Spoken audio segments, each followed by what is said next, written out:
Hey guys, just finished watching Marvel's Agents of S.H.I.E.L.D. Season 5, Episode 13, Principia, which is interesting. It's based on some books that Isaac Newton wrote and stuff, so it's pretty cool using with the whole gravity story in this episode.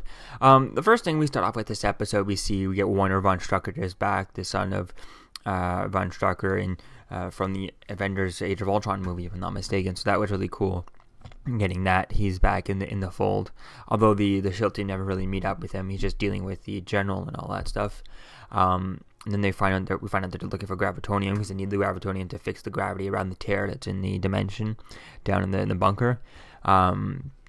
And then they find that Thomas Crane. They go after him, and they find out that it's actually Mac's friend, which I find that weird when they do things like this.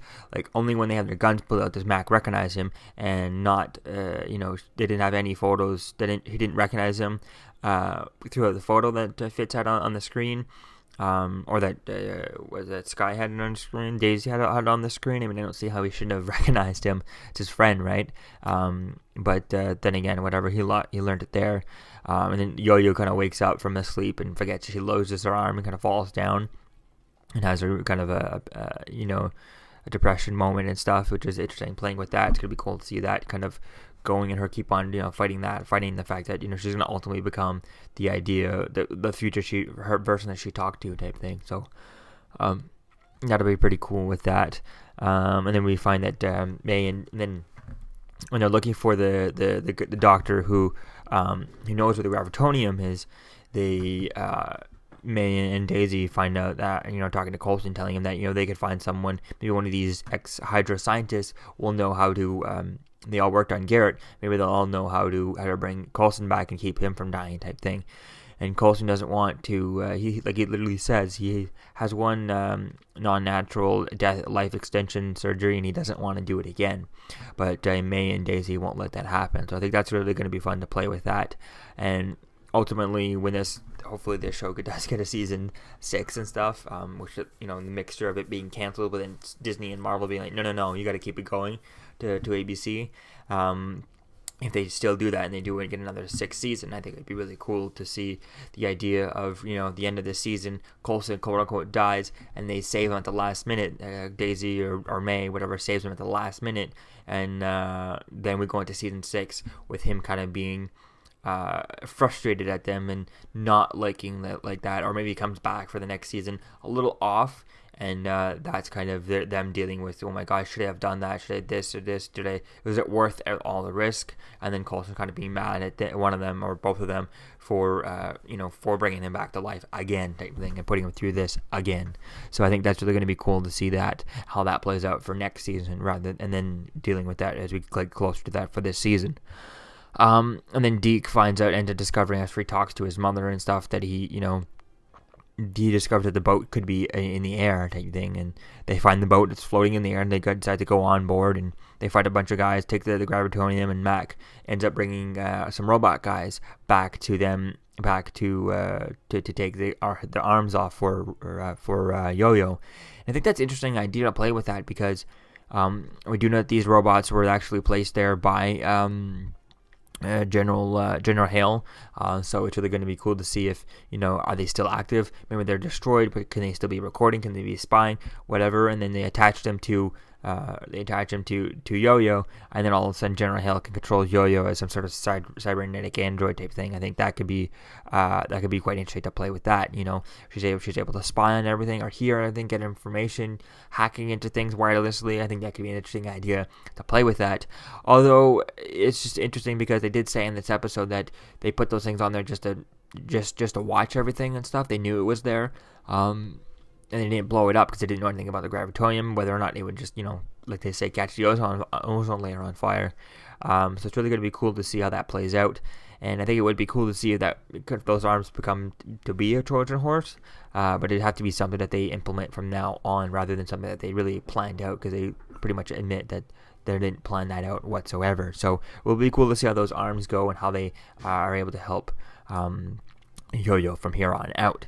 And then we get the ending where Deke realizes that Fitzsimmons are are his parents, his grandparents actually, and that's a really cool idea. I really can't wait to play with that idea. How he kind of, hopefully we don't get too many episodes where he's just kind of playing around it. Hopefully he kind of tells someone, maybe he tells Sky or Daisy or Phil or whatever, or even just one of the other guys, one of the smaller guys in the Shield team type thing. Maybe tell someone like Pepper or something like that. Who knows? Well, it'll be fun to play with that idea, just to see how he start telling people, and really going to play on that idea of that they are his grandparents. And does he tell them? It could mess up time. I mean, maybe he can't tell Fitz or Simmons, which is funny when they made that reference that they should hyphenate their names to Simmons Fitz. I think that would be a funny idea. It's really going to be cool to get that, and then hopefully someone will tell him, no, Fitzsimmons, just trust me. It's really going to be good to do that, and play with that and see how that kind of works out. And does he know I guess he doesn't know his grandparents' name. Clearly he would have recognized them earlier on type thing, but I think it's going to be fun to play with that and how things are going to, how is he going to learn different stuff, and, maybe him quoting them and playing with this. It's really going to be fun to do that. I would like to see how long it goes to, maybe in a couple of episodes, at least next week's episode, hopefully tell someone right away, and then kind of tell everyone but Fitz and Simmons that he is their grandchild, and that's really going to be fun to playing with that, and how everyone else is going to be, oh my god, or someone puts it together that, when he starts quoting it, I guess he's someone maybe like even May could put things together. I think it could be quite interesting to see that, and then him not trying to let Fitz or Simmons figure that out. I think it's really going to be fun to play with that. And then ultimately when he dies, I think it's really going to be fun to see that, because I don't see him literally kind of staying throughout the show, although it would be really interesting to see him stay since he is their grandson, and how that would mess up. But I mean, whatever the end of the season is, he's going to realize that if he doesn't be the one to sacrifice himself, his grandparents could die, and everything he did would never exist, and his whole life would never have happened type thing. So I think that's really going to be interesting to see how that goes. And maybe at one point when if Fitz or Simmons is about to kind of sacrifice himself for everything, and he jumps in to say no, and he can't explain to them why or whatever like that, or if Deke does end up doing biting the dust, having him just the last words he say is "I'm your grandson," and then poof, and then they that would be a really powerful thing to see how that would play into the season. But I would like to keep him around, especially now that he's their grandson, and seeing how that relationship would work.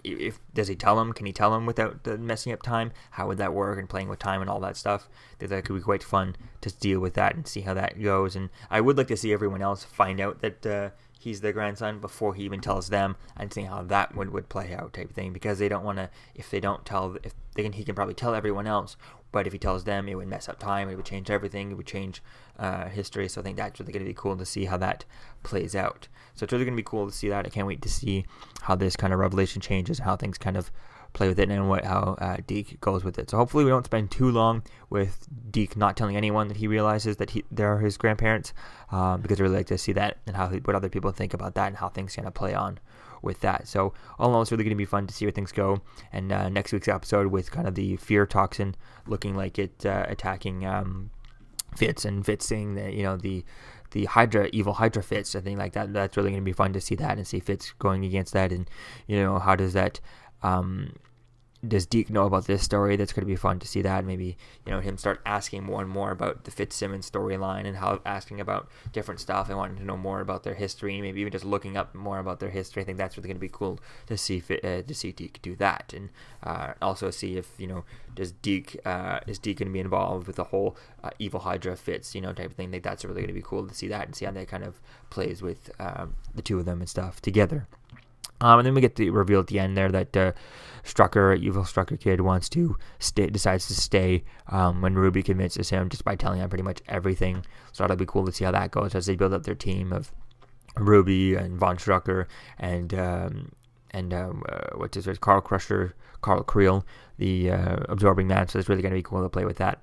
And again, with Absorbing Man, I was really hoping that they would kind of, not this time around, build him up again and make him actually out to be a Hulk level villain, because in the comic books he's supposed to be a Hulk villain, whereas here in this MCU he doesn't feel like he would be even like last more than 10 seconds versus the Hulk type thing. So I would hope to see him bring that up to that point. So for this show, all in all, this episode was an interesting episode. It was fun, like the reveal and stuff. I'd like to see a little bit more reveals, but I like the idea where they're going with this mid-season story, this kind of second storyline within the season of bringing back old memories and bringing back old stuff. Although it looks like they're also bringing back that one guy from last season, and it's just like, okay, if you're gonna bring back him, if you're gonna bring back someone, why are you bringing back someone we just saw last season? Bring back other people, But hopefully he only lasts like this one episode, doesn't last long, and then other things pop up and bring back some other characters. Get Grant Ward to come back, get Brett Dalton to come back and have him play Ward, have him play this character, have him play that character. It would be cool to see him coming back as all the different versions of Grant Ward. The Hive. We saw a Hive, but it wasn't actually him. It was just someone in the with the alien thing. So it would be cool to see all the different versions. The original good version of Ward. Maybe that could play into kind of Sky and how she was almost hanging out with him and all that stuff. Then the Hydra version of Ward, and then the solo Ward, like all the different versions of Ward. It would be really cool to see that play on how things would go from there. I mean, heck, I think it'd be interesting to see Gemma kind of dealing with, if she starts seeing that astronaut that she was dealing with when she was on that planet for a few times. Things like that would definitely be cool to see. Or even bringing for Melinda May, you could bring back the little girl she killed in Rothrain, the Inhuman girl. I think that would be a really powerful thing for May to deal with, and I think it'd be quite fun to play with that. Unfortunately, the best thing would be to bring back John Garrett, since it's been so long. But unfortunately, with the passing of him, you can't really do that. But the idea would have been really good if that would have been possible. But I guess well for that one.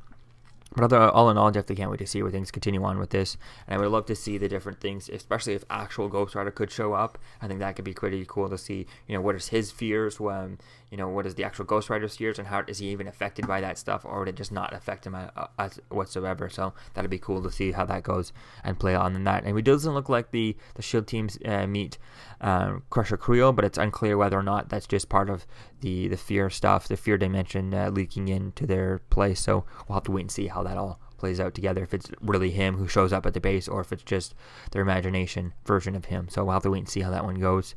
Although it looks like it is in the jet, so they could be flying off somewhere else, leaving the base, and then meeting him somewhere else. We'll have to wait and see how that one goes there, and hopefully, like I said, they can bring him up to a Hulk level villain rather than just a S.H.I.E.L.D. level villain, because right now, like I said, Hulk would just step on him, he'd be fine, and he'd be gone. That's it. Hulk would just gotta kick him and he'd be gone. That's it. So all in all, the episode was okay. It was a really good episode, but nothing kind of super duper in this episode, really. So I guess I give this episode maybe about a 7, because it was just a fun episode, but nothing really amazing. So let me know what you think, guys, about this episode in the comments below. Season 5, episode 13. And I'll see you guys next video. Peace. I'm Captain America, here to talk to you about one of the most valuable traits a soldier or student can have. Subscribing. Sometimes subscribing is the key to victory. Sometimes it leads to very little, and it seems like it's not worth it. And you wonder why you waited so long for something so disappointing. How many more of these?